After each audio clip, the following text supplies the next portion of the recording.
The answers to your prayers are not just in what you want, it's in what you need. Let's get into it.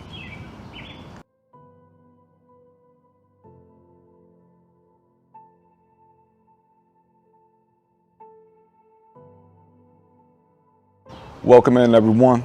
Thank you for joining. Thank you for deciding to be a part of this Walking with Christ podcast community if you've subscribed. If not, please feel free to do so. In addition, like and share and comment for the fellowship, everyone.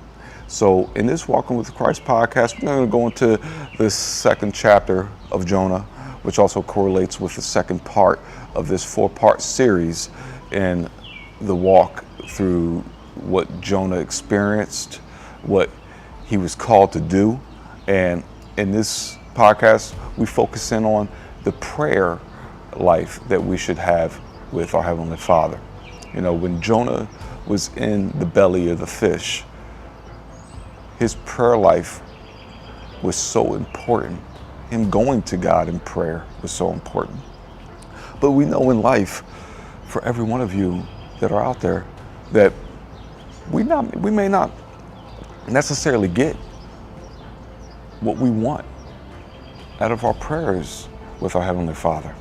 So we're going to talk more about that, because what we want and what we need, it all goes back to what we're called to do, what we are supposed to be doing in this life that we were given, and what God's will what is in that life, as opposed to how we kind of grow to even try to understand, to make sure that how we navigate in that is really connected to what He wants for us, as opposed to how we choose to navigate that and what it ends up meaning for us when we make those choices as far as being connected to His will. So we know that it isn't about, at least we should know anyway, it's not about necessarily us understanding, but us being open and willing. So, and being obedient too, right? Let's get into it as far as the book of Jonah. Now, it starts off again with the fish. And before we talk about the fish, I know I put in the image on my thumbnail as it relates to a whale, but it's a fish. It's a big fish. There's nothing to say it's a whale or anything else. So, you know, we don't want to get lost in the imagery of this, you know, just to point that out. But starting off, now the Lord provided a huge fish to swallow Jonah. And Jonah was in the belly of the fish for 3 days and 3 nights. That is a long time, everyone. Some of you, in a sense, find yourself in the belly of something that feels like it's swallowed you in, that you are in deep into something in life that you don't know how to get out of, that you don't know what's gonna happen. And only thing that you can possibly think of is that the only way I'm going to be able to get out of this, the only way I'm going to be able to move forward, the only way I'm going to be able to make a way out of what some say is seemingly no way, is if God makes it happen. That happens with Jonah. So let's continue on. From inside the fish, Jonah prayed to the Lord, his God. He said, "In my distress, I called to the Lord, and He answered me. From deep in the realm of the dead, I called for help, and you listened to my cry." There are so many of you out there that have been deep into something, so deep that, as I mentioned not too long ago, you don't know how to get your way out of it. And that thing that you are in deep in could mean so many different things. It could mean trouble. It can mean something that you made a bad choice on, and now you don't know how to find yourself out of it. And God can help lead you out of any circumstance and situation. Doesn't mean it's going to be without struggles, but you will find the other side of it. But the thing of it is that the other side of it can take on so many different realities. And we have to be willing to accept, even though it may be hard, because it can be, that what that reality is could be hard for us to swallow. And we're going to get more into that as well. You hurled me, as it continues on in verse 3, you hurled me into the depths, into the very heart of the seas, and the currents swirled about me. All the waves and breakers swept over me. This is where it gets real troublesome, and where some of you either experienced or know other people that have experienced so many different things, to where when you are in the thick of that trouble, when you are in the thick of that problem, everything seems like it's just going wrong all around you. The snowball effect, right? Everything just seems like it's just going wrong. And you can't seem to, as some say, get a break. Be able to move forward without another thing transpiring that feels like it's causing you to go deeper into that problem, deeper into that trouble, deeper into that state of, I just don't know when things are going to get right. And what it means. Well, it means there is something that we need to do to make up that difference, to be, in a sense, the change that's needed. Because so many times we can find ourselves in environments to where we think that the trouble for some is reflective of our circumstance. And in some cases, that could exist in some way. But what it comes to a head is that really it's a true requirement that exists, that we need to change within ourselves. We need to see that no matter what we do around us, those changes can happen, could happen, may not happen. But the one thing that we could do is say, you know what, God, I want to be whatever you need me to be. I want to grow in a way where, and no matter what that means as far as how I need to grow, to be able to be closer to you in my prayer life and every way in my life. I want to be able to grow closer to you. And however that causes me to transform, that I know that closest to you is better than the distance from you. That I'm going to be able to be in a better place to do your work. Because when I allow myself to grow further away from you, that distance, that presence in my mind to want to be able to understand you instead of to be able to trust you and know that your way is better than any way that I could conceive or believe,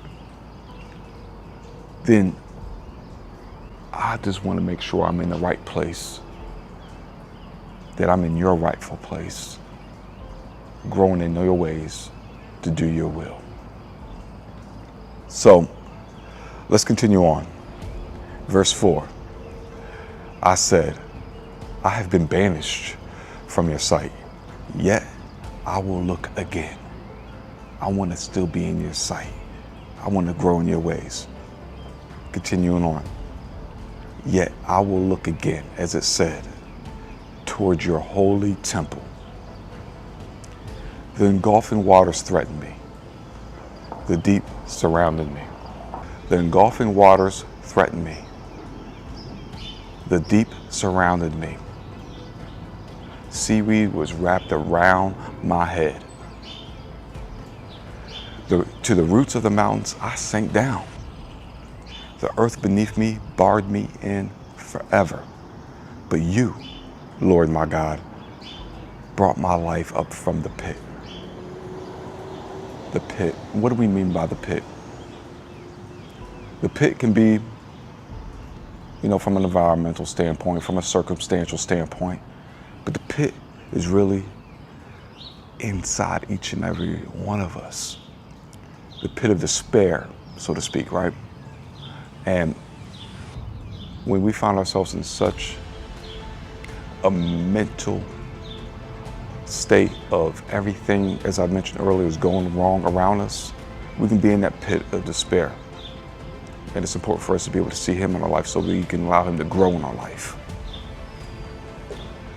When my life was ebbing away, I remembered you, Lord, and my prayer rose to you, to your holy temple. Those who cling to worthless idols turn away from God's love for them. We have things around us all the time that some find themselves attaching themselves to as idols. They become distractions, they become things that put a wedge in between you and God being in your life. We have to remove those to allow space for him to be who he can be in our lives. But sometimes when we cling to those things, it's because we want something to be close to us, recognizable to us, to be representative to us as far as what our faith, our life is, to be seen as worthy, significant, and many other things. But you don't need all that. All you need is him. And sometimes when we feel like he isn't giving us the answers, we want to gravitate to something that we feel can be the answer. But it never is. We still end up needing him because those things can never fill the cup that he can fill for us, because the cup that he fills for us can overflow. The cup that we get filled by the things that are idols in our life always becomes something that we need to come back to, always becomes something that is needed in order to represent, in a sense, us feeling like things are happening.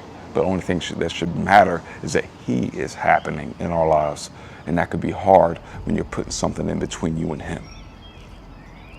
So, but I, with shouts of grateful praise, will sacrifice to you. What I have vowed, I will make good. I will say, salvation comes from the Lord. Not from the idols, brothers and sisters. Not from anything else. Salvation comes from the Lord. And that goes back to the point. We can want and think we need a lot of different things, but it all comes back to all we need is him. And the things that we do in response, in correlation to that, are all about going back to the point that all we need is him. The world will fool you to think that you need a lot of different things. We've got all this stuff around us to say, you need this, you need that, whatever. All it does is wear a lot of people out. It may be wearing you out. It causes you to be dependent on things that you don't need to be dependent on, when all you need is him. In verse 10, the last verse of the chapter, and the Lord commanded the Lord commanded the fish, and it vomited Jonah out onto the dry land. So, and the interesting thing is that we'll come to find in chapter 3 is that he'll find himself in a place where the original purpose for him finds him again. No matter what you do in your walk, you may stray off your path. You may find yourself in a mental place to where there's a lot of stuff going on around you. You don't know, again, what to do, how to move forward in different things, how to move forward in life itself, because it gets hard. It gets confusing. There are so many things that are accessible to us that aren't good for us. And then there are things that are accessible to us that are right with us, right within us, that we look past. Sometimes we do such a good job of making things complicated that don't need to be complicated, to attach ourselves to things that are doing more to bring us down than to uplift us, to put us more so in a place of where we need to be in order to be where God needs us to be. Not an easy journey, but it's a journey that if we live for God, it's like nothing else. We'll continue on in part 3 in the next one, but until then, everyone, God bless.